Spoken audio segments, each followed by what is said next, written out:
Diabetes, sugar వ్యాధి ఈరోజు చాలా చిన్నపిల్లలు, అంటే టైప్ 1 కావద్దు, టైప్ 2 డయాబెటీసే 15 సంవత్సరాల నుంచే మొదలైపోతుంది. నేను చూస్తున్నాను చాలామంది షుగర్ పేషెంట్లు 15 సంవత్సరాలు. షుగర్ తగ్గదా? ఖచ్చితంగా తగ్గుతుంది. 100% అది రివర్స్ అవుతుంది. దానికి number of methods, number of ways ఉన్నాయి, సైంటిఫిక్ మెథడ్స్ ఉన్నాయి. అంతే తప్ప షుగర్ వచ్చింది అది తగ్గదు, జీవితాంతం మందులు వాడుతూ ఉండాలి అనేది మాత్రం చాలా అబద్ధం. ఇది డయాబెటీస్ అనేది ఒక డైటరీ డిసీజ్ కాదు. సో దీన్ని ఖచ్చితంగా తగ్గించుకోవచ్చు. చాలామంది ఏదో ఎక్కడ చూసినా సరే సోషల్ మీడియాలో షుగర్ మీద రకరకాలైనటువంటి చర్చలు జరుగుతూ ఉండడం వల్ల వాళ్ళకి ఒక అపనమ్మకం అనేది కలుగుతూ ఉంది. తగ్గుతుందా లేదా అనేది. ఖచ్చితంగా షుగర్ వ్యాధి అయితే తగ్గుతుందండి.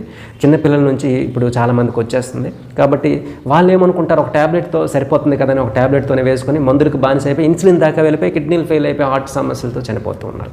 కానీ ముందే ఆ ఒక మాత్రం నుంచి బయటకు వచ్చేటటువంటి ప్రయత్నం చేస్తే కనుక పూర్తిగా మనం హెల్తీగా బతకచ్చు జీవితాంతా కూడా, కిడ్నీలు ఫెయిల్ అవ్వకుండా, హార్ట్